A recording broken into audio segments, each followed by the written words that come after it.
sous le ciel infini des plaines Maasai, là où les collines gardent les secrets des anciens, une histoire d'amour interdite prend racine. Une flamme née dans le secret, menaçant de brûler tout un village. Voici l'histoire de Naila et Kyon, deux âmes liées par le destin, mais séparées par la tradition. Dans un kraal entouré de montagnes rouges, vivait Naila, une jeune femme dont la beauté était chantée par les griots. Fille du chef, elle était promise à Kiptoo, le plus courageux guerrier du village. Mais le cœur de Naila battait pour un autre, Kyon, un jeune artisan orphelin, connu pour son talent de sculpteur des amulettes bénies. Leur amour naquit au pied d'un arbre sacré, où Naila venait chercher refuge, loin des attentes pesantes de sa famille. Un jour, alors que Kyon sculptait une amulette pour honorer les ancêtres, leurs salutations se croisèrent. Dans ses yeux, elle vit une tendresse qu'aucun guerrier ne lui avait jamais offerte. Dans son sourire, il a trouvé un espoir qu'il n'avait jamais osé rêver. Chaque nuit, il se retrouvait dans une grotte cachée, à l'abri des regards. Mais leur bonheur était fragile. Kiptoo, fier et possessif, sentait que Naila lui échappait.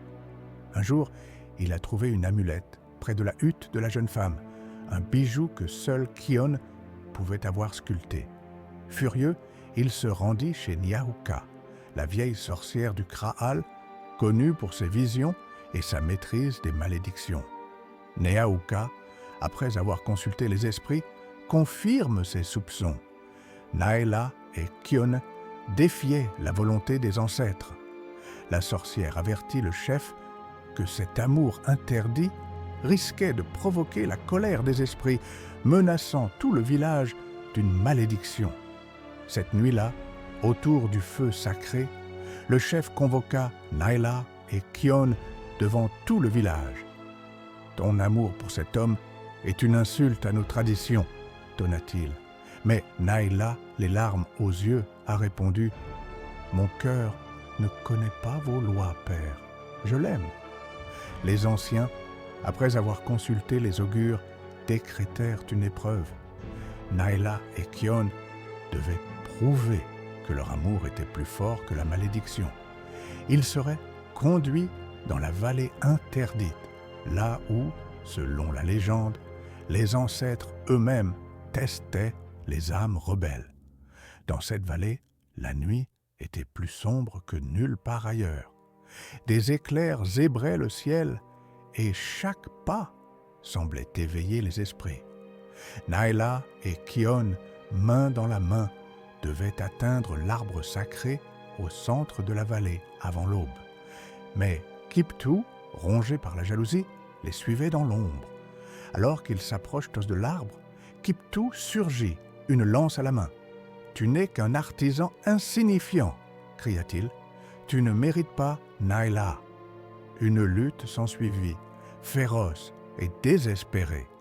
Naila, refusant de laisser le sang couler, s'interposa.